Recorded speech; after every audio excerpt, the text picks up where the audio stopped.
Pues el cáncer de próstata es la enfermedad maligna que puede afectar a la próstata. Hay una benigna, que es la hiperplasia benigna de próstata, y la maligna es el llamado cáncer de próstata.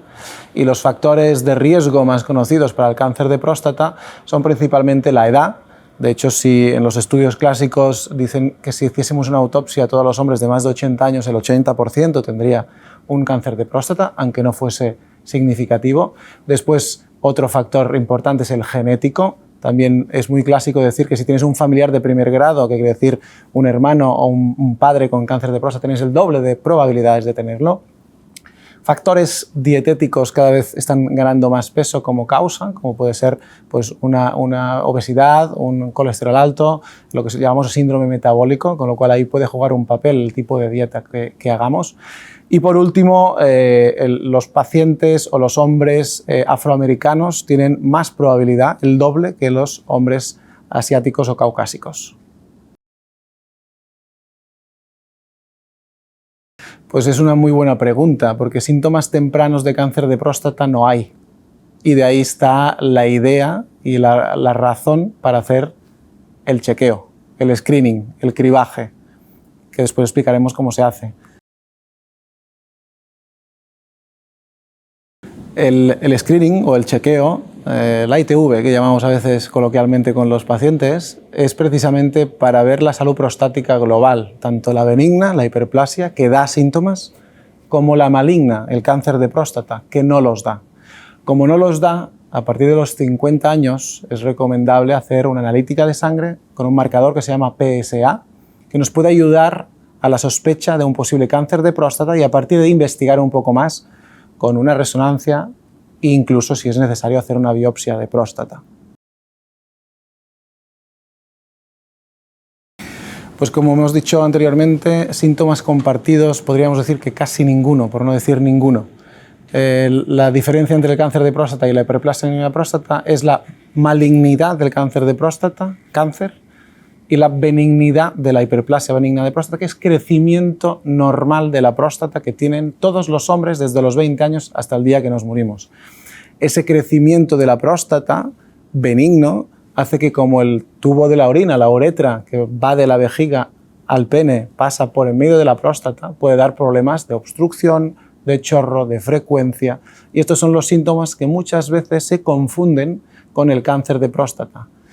Pero en cambio el cáncer de próstata, como suele detectarse precozmente por estas analíticas o pruebas que hacemos, no da ningún síntoma precoz.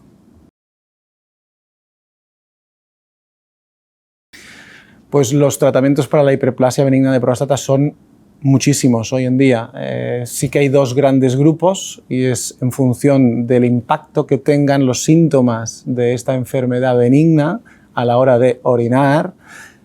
el tipo de tratamiento que le vamos a dar. Si son síntomas leves, normalmente se empieza por tratamientos farmacológicos, que hay de distintos tipos y se dan también en función de la severidad de los síntomas y del tamaño prostático. Si estos pacientes ya no son respondedores a estos fármacos, o bien pacientes que tienen contraindicación de los mismos, pues entonces pasamos a la opción quirúrgica, que hoy en día hay una infinidad de opciones, de menos invasivas a más invasivas, tratamientos ambulatorios o tratamientos con ingreso, pero son tratamientos que tienen una duración de hora y media, 2 horas como mucho, y la gran mayoría al día siguiente se van para casa. Estos son para pacientes que ya son moderados o graves en la sintomatología de la hiperplasia.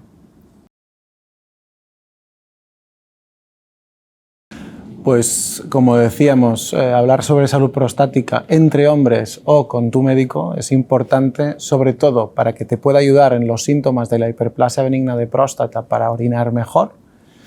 o para hacer un cribaje, un screening del posible cáncer de próstata que no da síntomas y que es detectable en fases precoces si hacemos una analítica con un PSA anual. Pues sobre todo se puede hacer un cambio en el estilo de vida considerando el cáncer de próstata, sobre todo,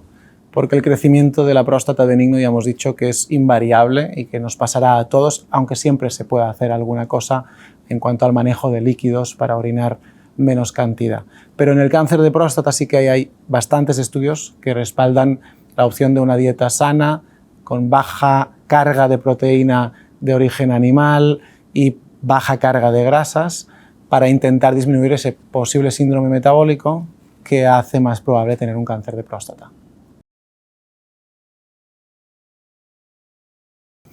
A ver, el impacto que tienen los tratamientos de, sobre todo el cáncer de próstata, más que de la hiperplasia benigna, que también puede dar en cierta forma cierta incontinencia y cierta impotencia o disfunción eréctil, pero es mucho más residual, por suerte.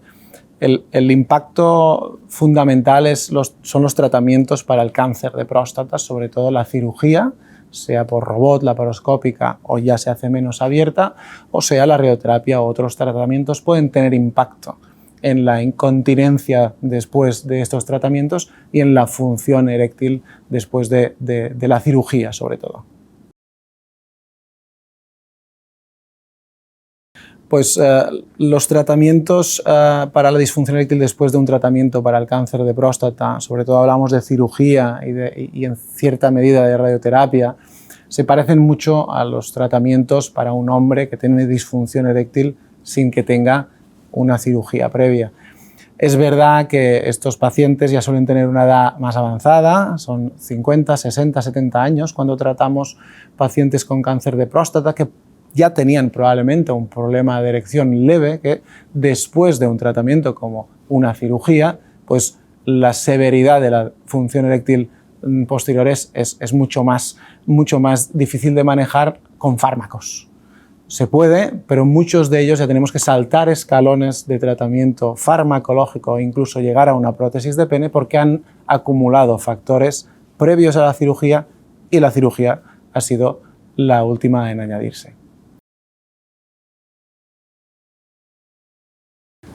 A ver, la rehabilitación para la incontinencia después del tratamiento para el cáncer de próstata empieza por unos ejercicios de fisioterapia que se pueden hacer en casa o tutorizados, ejercicios de rehabilitación del suelo pélvico que se llaman, en que en los primeros 6 meses después de una cirugía, sobre todo de cáncer de próstata,